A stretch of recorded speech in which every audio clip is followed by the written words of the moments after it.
Dua atau tiga tahun lagi. Kamu anak sekolah, kamu masih SMA. Kamu anak sekolah, iya, kamu. Bukan aku tak tertarik dengan kata rayuanmu. Saat matamu melirik, aku jadi suka padamu. Tiap kali kau bermanja, gemetar rasa di dada. Ingin ku bisikan cinta, tapi hati ini malu jadinya. Engkau masih anak sekolah, satu SMA. Belum tepat waktu untuk begitu begini. Anak sekolah datang kembali, 2 atau 3 tahun lagi.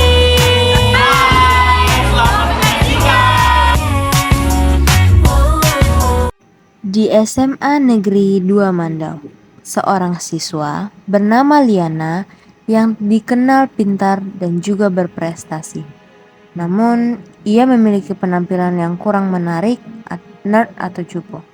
Liana duduk di kelas 11 MIPA 2. Dia sering sekali dibully oleh teman-teman sekelasnya dan banyak orang yang tidak menyukai dia.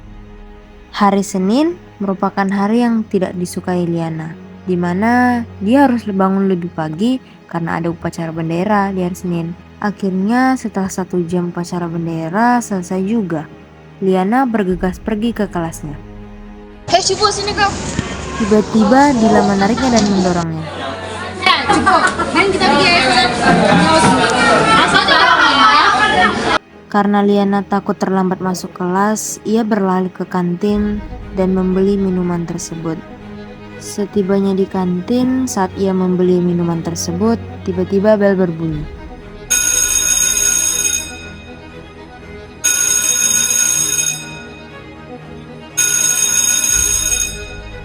Liana langsung berlari membawa minuman tersebut menuju kelasnya.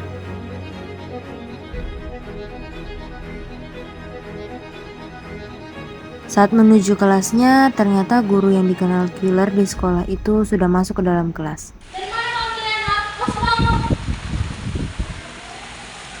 Kenapa kamu terlambat? Kamu tahu kan apa peraturan saya ketika saya mengajar?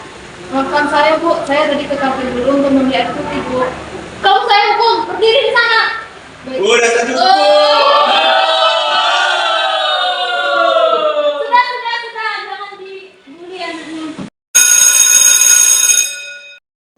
Bel istirahat sudah berbunyi. Ini kesempatan yang bagus untuk geng Gresya membuli Liana. Sini yuk.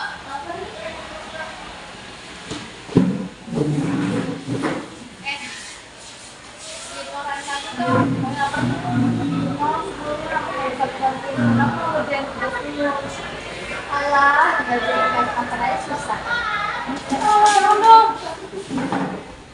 Apaan sih? Rasain tuh.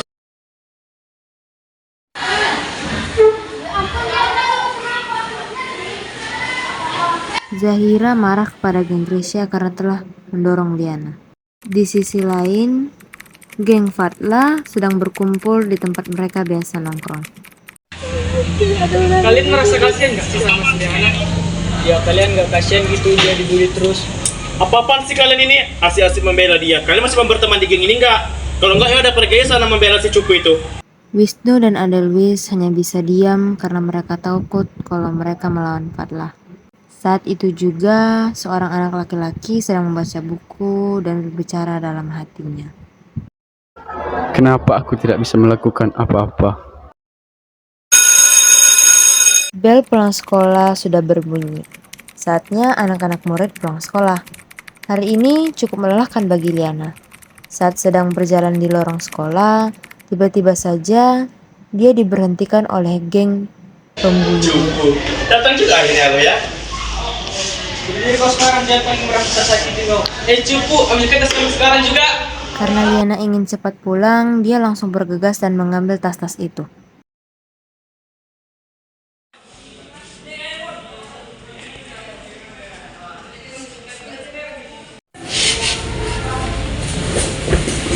ini karena kau udah buat kami sekolah kelas. Keesokan harinya, jam pertama, yaitu matematika. Ibu guru tiba di kelas, kemudian mengatakan hal yang tidak disangka oleh mereka semua. Oke, hari ini kita ulangan ya.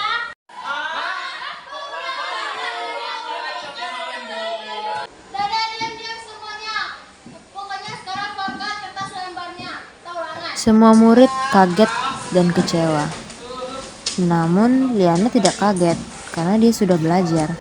Saat asik mengerjakan ulangannya, Ica yang duduk di seberang Liana mengkode Liana untuk memberikan dia contekan. Namun Liana tidak mau memberikannya. Kemudian Ica menarik paksa dari mejanya dan menyalinnya. Setelah Ica menyalinnya, lalu merobeknya dan mengopernya kepada teman-temannya yang lain.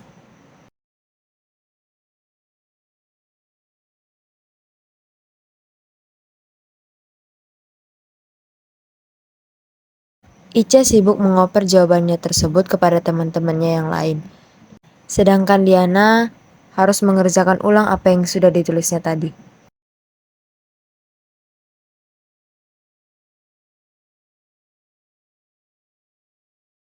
Oke, waktunya sudah habis. Kumpulkan kertasnya sekarang. Yang paling belakang, kumpulkan kertasnya. Liana hanya bisa pasrah karena tidak bisa mengerjakan semuanya. Dia hanya bisa menjawab 3 pertanyaan dari 5 soal yang diberikan guru.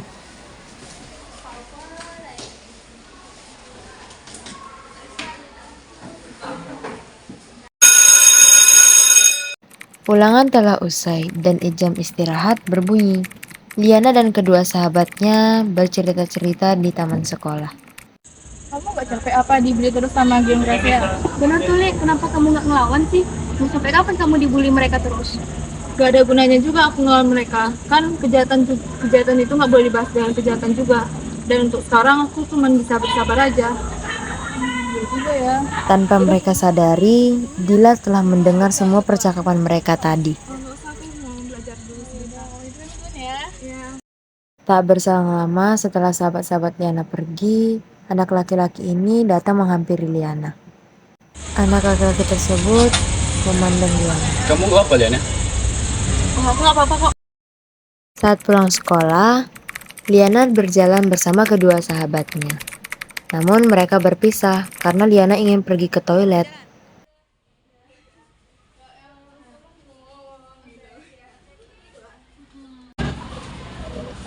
Aku boleh toilet dulu ya. Kalian makan dulu. Udah, kita minum ya.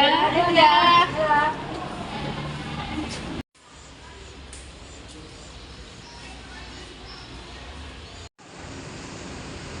Lagi-lagi Liana ditarik kembali oleh keempat orang itu. Kali ini mereka membawa Liana ke toilet sekolah.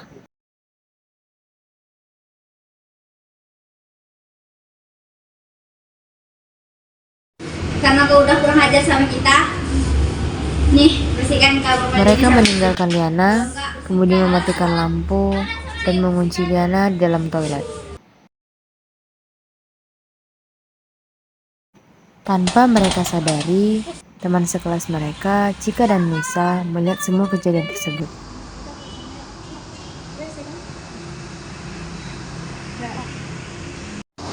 Ini sini bentar deh. Itu kayaknya orang Gracia. Ternyata mereka berdua merekam semua apa yang dilakukan oleh geng Krisya tersebut terhadap Liana. Karena mereka tidak ingin ketahuan, mereka langsung bersembunyi di balik toilet. Setelah keempat orang itu pergi, mereka langsung bergegas dan menolong Liana.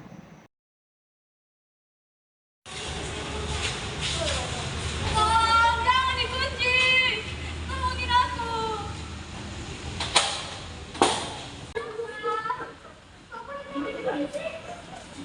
Mereka berdua membawa Liana pergi ke UKS karena kondisi Liana yang tidak memungkinkan.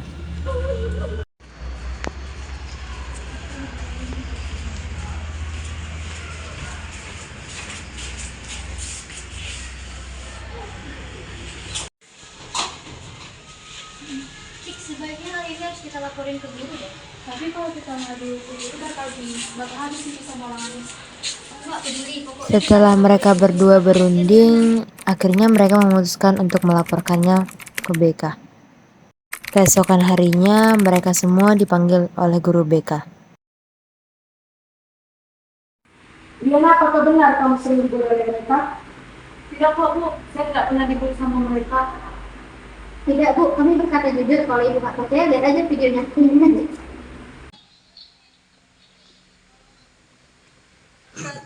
Saya tidak menyangka yang kalian seperti itu. Sekarang minta maaf kepada Liana. Sebagai hukumannya, kalian saya skor 3 hari. Bu, kok diskors Bu? Keputusan saya sudah bulat. Sekarang minta maaf kepada Liana.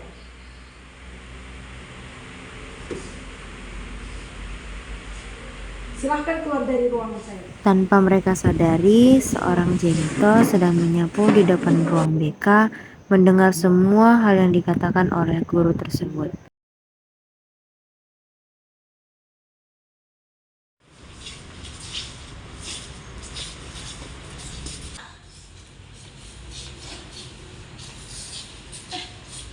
Nak, jadi kalian yang merekam kejadian Nak Liana dibully ya? Iya Bu, ada apa Bu? Saya ingin kasih tahu kalian juga kalau saya pernah lihat Nak Liana dibully di belakang sekolah. Janitor tersebut diam-diam mengambil rekaman saat Liana dibully dan dilempari tepung. Ya ampun, mereka sangat keterlaluan. Ini tidak bisa dibiarkan, Cik. Kita harus ngasih tahu ke sahabat-sahabat Liana. Makasih ya Bu atas informasinya. Ya, sama-sama Nak. Duluan ya Bu. Ya. 3 hari berlalu, mereka yang diskorsing sudah kembali masuk ke sekolah. Pagi ini, guru menjelaskan mata pelajaran yang sudah disiapkannya. Ia mengajar kepada anak-anaknya, lalu tak berselang lama, ia menyuruh salah satu muridnya untuk menjelaskan ke depan apa yang sudah dijelaskannya tadi.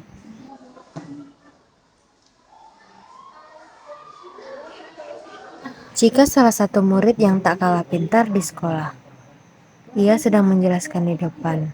Lalu, guru tersebut menyuruh Liana mempresentasikan apa yang sudah dijelaskannya tadi.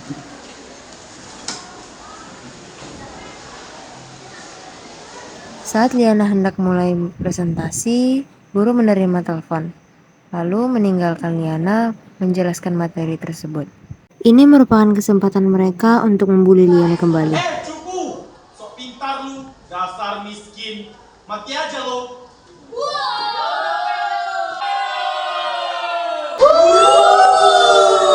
Bapak sekali ini. Liana nggak ada salah, kenapa kalian lemparin?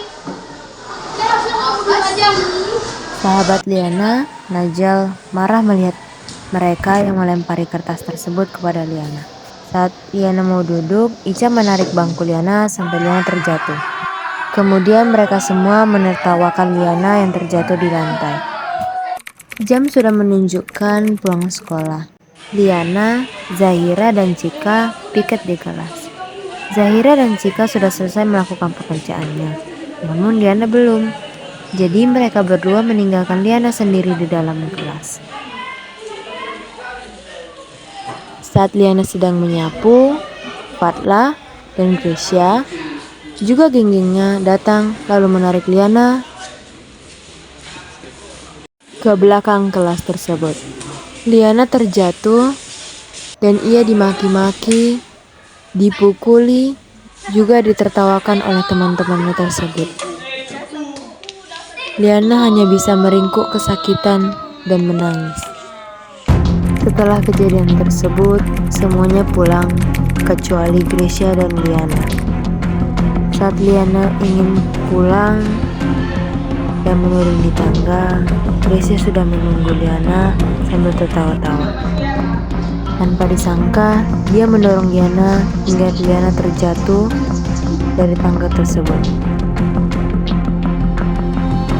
Kepala Liana berdarah-darah dan dia sudah tidak bernyawa. Gracia panik, lalu ia melarikan diri.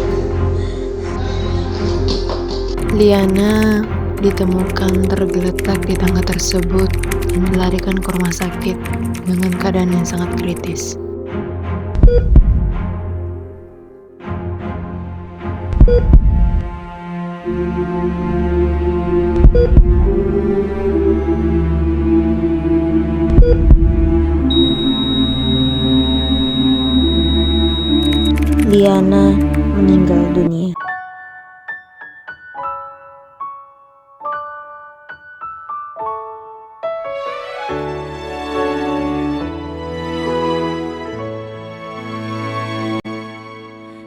Tak disangka, CCTV merekam semua kejadian pembunuhan itu dan sudah tersebar ke media sosial.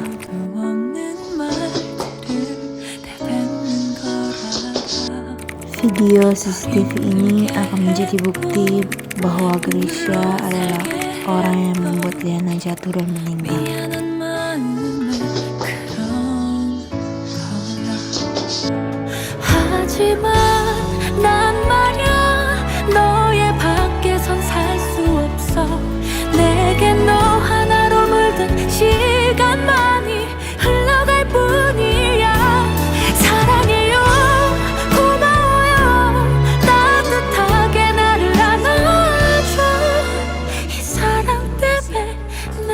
Karena stres akibat merasa bersalah karena telah membunuh Liana, Grisha stres dan merasa bersalah. Ia kehilangan akalnya lalu bunuh diri dengan menggantung dirinya.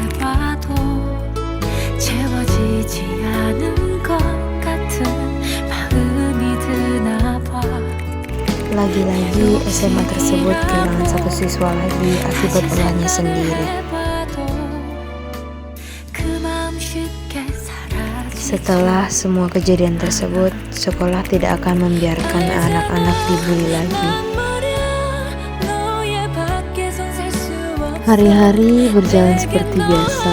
Setelah kepergian Liana, anak laki-laki yang menghampiri Liana di taman sekolah waktu itu datang kembali ke tempat itu. Ia mengenang tempat itu dan merasa bersalah karena waktu itu ia tidak dapat membela Liana. Ia menyesal karena tidak bisa membantu Liana.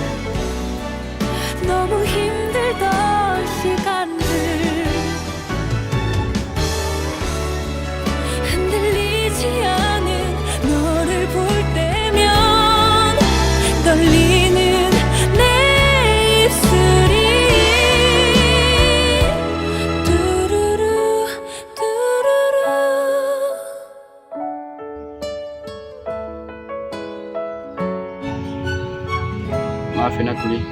Aku gagal menjagain kamu.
Tiap kali kau terasa di dada.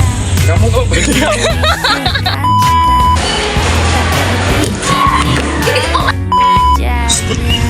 Jangan.